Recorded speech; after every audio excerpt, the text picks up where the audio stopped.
Aujourd'hui, je vais faire comme les youtubeuses beauté, je vais faire un What's in my bag pour te présenter tout le matos que j'utilise quand je pars en tournage. Tout d'abord, je me trimballe ce sac Neewear, il est assez grand, il est assez pratique, on peut ranger tout un tas de matos dedans, il y a énormément de choses. À côté de ça, j'utilise une petite sacoche de pêche dans laquelle je mets mon zoom H6 quand je suis en tournage. Faut savoir que le matos de pêche, ça coûte pas cher et c'est très pratique, donc c'est très utilisé par les ingé sons. Alors dans mon sac, on peut déjà y trouver cette perche, c'est une Neewear NW88, je l'ai prise parce qu'il y a déjà un câble d'intégrer à l'intérieur, donc ça évite d'enrouler le câble autour. Là, j'ai juste à me plugger ici et ça ressort là. Par contre, elle a quelques problèmes, j'ai dû la bricoler. La connectique d'origine avait tendance à casser assez souvent, c'est surtout les soudures. J'en avais marre de les ressouder à chaque fois. J'ai fait changer la connectique, j'ai mis un Eutric coudé. Maintenant, il est super solide et c'est garanti. Elle peut se déplier jusqu'à 3,30 m, 3,40 m, quelque chose comme ça, je me rappelle plus trop. Par contre, le gros inconvénient majeur, c'est que on entend le câble à l'intérieur si on fait des mouvements très brusques. Donc il faut y aller vraiment en douceur. Dans mon sac, j'ai également une serviette. À quoi ça va me servir une serviette? Ça peut servir à tout un tas de trucs. Par exemple, si tu renverses quelque chose par terre, tu peux nettoyer. Ça me sert majoritairement à étouffer le micro quand je suis dehors et qu'il y a trop de bruit et que j'ai pas mon assistante avec moi puisque c'est elle qui a le blimp, j'utilise son blimp. Autrement, quand il n'y a pas trop de vent, j'utilise ça, le WS6 de chez Rode. C'est assez pratique, c'est une espèce de petite moumoute, c'est un chat mort quoi. C'est plus efficace que la bonnette anti-vent fournie avec le NTG2 et c'est moins efficace qu'une Rycote. On va dire que c'est intermédiaire, c'est entre les deux. Du coup, en parlant du NTG2, le voici. Il est là, avec sa petite bonnette anti-vent juste là. Je l'ai couplé avec une monture spéciale, je crois que ça s'appelle un X-No. C'est super pratique, il y a des élastiques pour amortir un maximum. Le NTG2, c'est comme la perche. J'ai dû le bricoler un petit peu parce qu'il a son petit défaut. Rien de très grave, j'ai juste mis une cale en papier ici à l'intérieur parce que ça avait tendance à claquer avec la connectique. Tant que je suis dans les microphones, j'utilise également deux Apex 180 parfois que j'utilise en micro d'appoint. À la base, ce sont des overheads, donc très utilisés sur les batteries ou très pratique pour les guitares acoustiques. L'avantage de ces deux microphones, c'est que déjà je connais leur couleur par cœur, donc je sais exactement comment les utiliser. Et ensuite, leurs capsules sont interchangeables. On peut utiliser des cardioïdes ou des omnidirectionnels. Du coup, dans mon sac, je me balade toujours avec les petites capsules qui vont sur les Apex 180. Tant que je suis dans les microphones, j'utilise également un micro-cravate de chez Sennheiser, le EW100G4. Je crois que c'était le pack EW112P ou un truc du genre sur Thomann.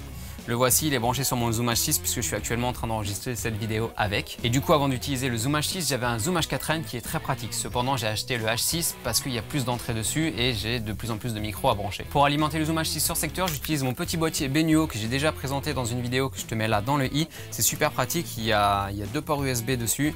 On peut faire vraiment ce qu'on veut avec. Par contre, quand je suis en extérieur et que je n'ai plus de piles sur le Zoom H6, j'utilise une batterie externe. Celle-ci, c'est une Jackery, elle a deux ports USB, c'est super pratique. En parlant de piles, j'ai tout un jeu de piles rechargeables. Je dois en avoir à peu près une dizaine avec deux gros chargeurs qui vont avec.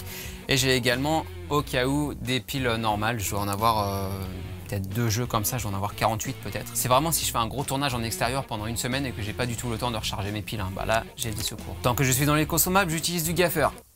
Beaucoup de gaffer.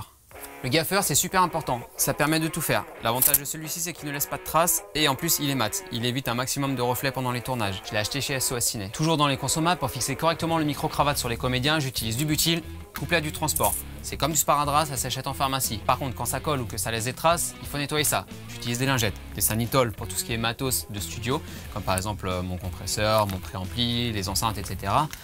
Et des lingettes démaquillantes pour nettoyer tout ce qui est câblage ou matos de tournage, genre la perche, le micro-cravate, etc. C'est super pratique les lingettes démaquillantes parce que ça décolle tout. J'ai des petits accessoires super utiles comme par exemple des gants. Ici, ce sont des gants de sport. Pourquoi des gants de sport?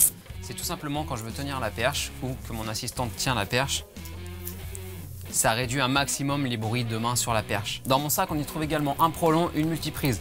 Parce que j'ai souvent beaucoup de choses à brancher, que ce soit les chargeurs pour les piles, les chargeurs pour les talkie-walkie ou encore le chargeur pour le Zoom H6 si jamais je suis en intérieur, histoire d'économiser les piles. Niveau câblage, je ne vais pas tous les présenter parce que j'en ai beaucoup plus que ce que tu vois là à l'écran.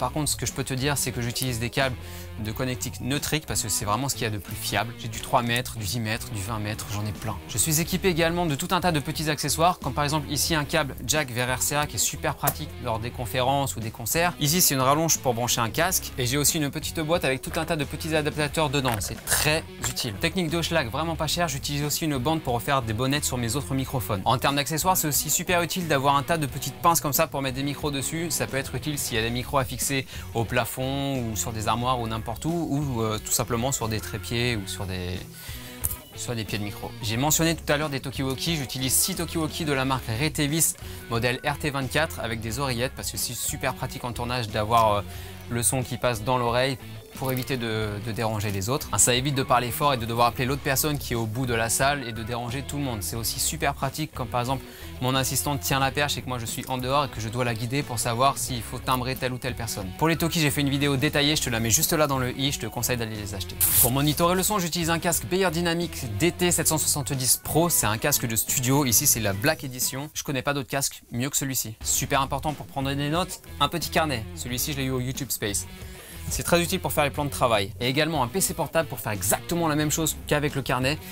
Mais avec ça, je peux faire en plus d'autres petites choses comme répondre à mes mails, consulter des annonces, faire du pré-mixage, faire du pré-montage. Pour montrer aux clients, c'est toujours pratique.